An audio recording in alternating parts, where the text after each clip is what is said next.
Industry experts की मानी तो सारे कॉइन्स को कंसीडर किया जाता है एज टोकन्स, बट सारे टोकन्स को हम एज ए कॉइन्स कंसीडर नहीं करते क्रिप्टो इंडस्ट्री में। ऐसे क्यों?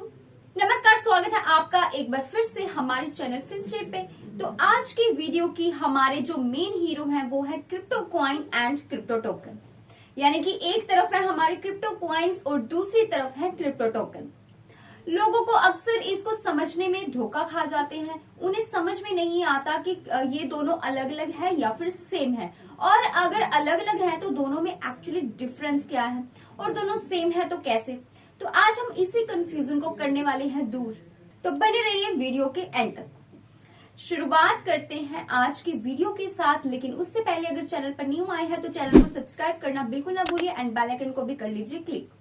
तो बढ़ती हुई डिजिटलाइजेशन एंड टेक्नोलॉजी ने दोनों चीजों को, यानी कि क्रिप्टो की पॉपुलैरिटी को भी और एमरजेंस को भी बढ़ा दिया।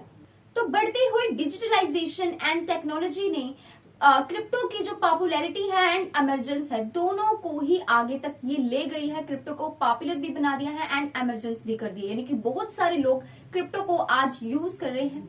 लेकिन अगर आपने बहुत ही क्लोजली नोटिस किया होगा तो क्रिप्टोज जो है वो एग्जैक्टली होमोजीनियस नहीं है, यानी कि सिमिलर नहीं है। हम दोनों को ही रेफर करते हैं, कॉइन्स को भी and as well as tokens को भी। तो इस चीज के लिए बहुत सारे लोग जो है वो कंफ्यूज रहते हैं, उनको समझ में नहीं आता कि वो क्या परचेज करें, वो क्रिप्टो टोकन्स खरीदे या क्रिप्टो कॉइन्स खरीदे, या फिर उनको लगता है कि ये दोनों सेम तो नहीं। तो नहीं, बिल्कुल नहीं, ये दोनों ही अलग है एंड डिफरेंट फंक्शंस करते हैं, दोनों के ही अलग अलग फंक्शंस हैं। तो चलिए यहाँ एक कंफ्यूजन तो यहाँ पे हमारी सॉल्व हो गई कि ये दोनों सेम नहीं है बल्कि अलग अलग है।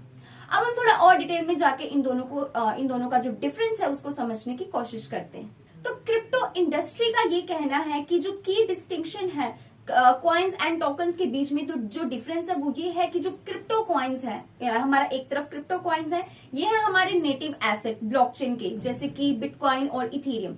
जबकि क्रिप्टो टोकन्स की अगर बात करें तो ये क्रिएट होते हैं प्लेटफॉर्म्स एंड एप्लीकेशंस के द्वारा, एंड ये बिल्ड होते हैं, क्रिएट होते हैं on the top of existing blockchain, यानी कि जो ब्लॉकचेन एग्जिस्ट होती है उसके टॉप पर ये टोकन्स एग्जिस्ट करते हैं।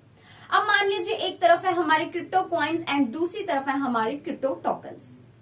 अब कॉइन की अगर बात करें तो एक ब्लॉकचेन जो है वो सिर्फ उसके पास एक नेटिव एसेट हो सकता है, एक नेटिव कॉइन हो सकता है। जबकि अगर टोकन्स की बात करें तो हंड्रेड्स ऑफ टोकन्स जो है वो इसके टॉप पर बिल्ड हुए होते हैं, क्रिएट हुए होते हैं। जैसे कि ETH जो है ये इथेरियम ब्लॉकचेन की नेटिव क्रिप्टो करेंसी है। तो अगर टोकन्स की बात करें तो बहुत सारे अदर डिफरेंट टोकन्स जो हैं वो यूटिलाइज करते हैं इथेरियम की ही ब्लॉकचेन का, यानी कि इथेरियम की ब्लॉकचेन को ही लगभग सारे क्रिप्टो करेंसीज यूज करती हैं। क्रिप्टो टोकन्स जो होते हैं ये बिल्ट होते हैं on the top of Ethereum पे, जिसमें इंक्लूड है मैटिक, लिंक एंड USDT। तो टिपिकली जो कॉइन्स हैं, अगर कॉइन्स की बात करें जो हमारा इस साइड पे है हीरो, ये यूज होता है गवर्नेंस के लिए, ट्रांजेक्शनल फीस के लिए and other related use cases के लिए। तो ये एक इंफ्रास्ट्रक्चर है एंड आप कह सकते हैं ब्लॉकचेन का बैकबोन है। अब टोकन्स की अगर बात करें, जो टोकन्स है वो रिप्रेजेंट करते हैं रियल वर्ल्ड के यूज केसेस को, यानी कि बहुत तरह के यूज केस को ये बताते हैं, जिसमें इंक्लूड है gaming, stable coins, NFTs and fees, ये सारी इसमें इंक्लूड होती है। क्रिप्टो कॉइन्स की अगर बात करें तो ये बहुत ज्यादा हायर इसकी वैल्यू होती है, क्योंकि ये एक ब्लॉकचेन की जो फाउंडेशन है उसको फॉर्म करती है, उसको बनाती है। अब ऐसा क्यों, वो भी मैं बताती हूँ। फिर आ जाइए दूसरी साइड जहां पर है हमारे टोकन्स। अब कॉइन्स की हायर वैल्यू टोकन से मैंने क्यों ज्यादा बोली, इमेजिन करिए, इमेजिन एक फ्यूचर को इमेजिन करिए जहां पे 5 से 10 ब्लॉकचेन्स है हमारे पास और ये रेलेवेंट है, एंड सारे क्रिप्टो टोकन्स यानी कि थाउजेंड्स ऑफ क्रिप्टो टोकन्स जो है उनको हम इनमें डिस्ट्रीब्यूट कर देते हैं। अब कॉइन्स जो एसोसिएट करेंगे इन ब्लॉकचेन्स के अंदर, उनकी मतलब प्रोबेबिलिटी है, पॉसिबिलिटी ऐसी है कि वो ज्यादा सक्सेस होंगी as compare to other tokens. तो अब एल्सवेयर मतलब कहीं और अगर हम बात करें तो एक कॉइन जो है ये नेटिव है इसकी ब्लॉकचेन का, यानी कि ये अपनी खुद की ब्लॉकचेन को यूज करता है एंड डेटा को ट्रैक करता है, वैल्यू को स्टोर करता है, ट्रांजैक्शंस को वैलिडेट करता है एंड ब्लॉकचेन को सिक्योर रखने का काम करता है। अब जब आप क्रिएट करते हैं एक टोकन को, तो आपको इसमें क्या करना होता है, आपको खुद की ब्लॉकचेन को क्रिएट करने की यहाँ पे जरूरत नहीं पड़ती टोकन्स में, एंड एंटायर कोड को लिखने की जरूरत नहीं पड़ती, और आपको इस बात की चिंता करने की जरूरत नहीं होती कि जो ट्रांजैक्शंस है वो किस तरह से वैलिडेट होंगी।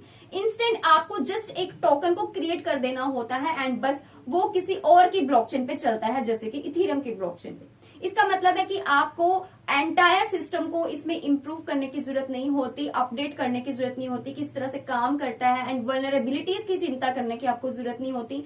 आपकी जो टीम है वो फोकस करती है इस ग्रेट प्रोजेक्ट के ऊपर, जो भी इसको प्रोवाइड करना होता है ये प्रोजेक्ट खुद अकेली रिस्पॉन्सिबल होती है, खुद संभालती है।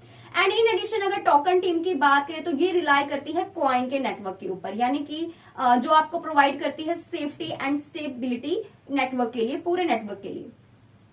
तो अब क्वेश्चन यहाँ पे ये अराइज होता है कि क्या खरीदना चाहिए, कॉइन्स खरीदने चाहिए या टोकन्स खरीदने चाहिए। तो देखिए पहले तो ये लार्जली डिपेंड है आपके यानी कि होल्डर्स के गोल पे, कि आप किस तरह की इन्वेस्टमेंट चाहते हैं, शॉर्ट टर्म इन्वेस्टमेंट चाहते हैं या लॉन्ग टर्म इन्वेस्टमेंट चाहते हैं, या आपका बजट जो है वो क्या है, छोटा बजट है या बड़ा बजट है, अपने अकॉर्डिंग जितना आप अफोर्ड कर सकते हैं, कितना पैसा आप अफोर्ड कर सकते हैं, कितना लगा सकते हैं, एंड कितनी देर तक आप होल्ड करके रख सकते हैं कॉइन को, टोकन को, या मार्केट में आप कब तक स्टे करना चाहते हैं या करेंगे नहीं करेंगे। तो ये जो चीजें हैं ये डिपेंड करता है इन सारी चीजों के ऊपर। मैं आपको यहाँ ये नहीं कह रही हूँ कि कॉइन सही है आप उन्हें बाय करो या टोकन सही है आप उन्हें बाय करो। मैंने आपको दोनों के बीच का जो डिफरेंस है वो समझाया है ताकि आपको कोई कंफ्यूजन ना हो, आपको पता चल जाए कि दोनों चीजें सेम नहीं होती। कॉइन्स एंड टोकन्स दोनों ही डिफरेंट चीजें हैं, अलग अलग चीजें और अलग अलग तरह। मैंने आपको दोनों के बीच का डिफरेंस समझाया है ताकि आपको कोई कंफ्यूजन ना हो, और दोनों को अगर आप परचेज करना चाहते हैं तो आप इनको इनके एप्स पर जाके या फिर एक्सचेंजेस के ऊपर जाके आप इनको परचेज कर सकते हैं लो फीस के साथ एंड बेस्ट एग्जीक्यूशन प्राइसेस के साथ। लेकिन जैसे कि मैं हमेशा कहती हूँ कि प्रॉपर रिसर्च किए बिना आप कहीं भी इन्वेस्टमेंट ना करें, प्रॉपर रिसर्च के बाद ही आप इन्वेस्ट करें, क्योंकि क्रिप्टो मार्केट वॉलेटाइल है, प्राइसेस ऊपर नीचे होते रहते हैं, एंड उतना ही आप इन्वेस्ट करिए जितना आप अफोर्ड कर सकते हैं।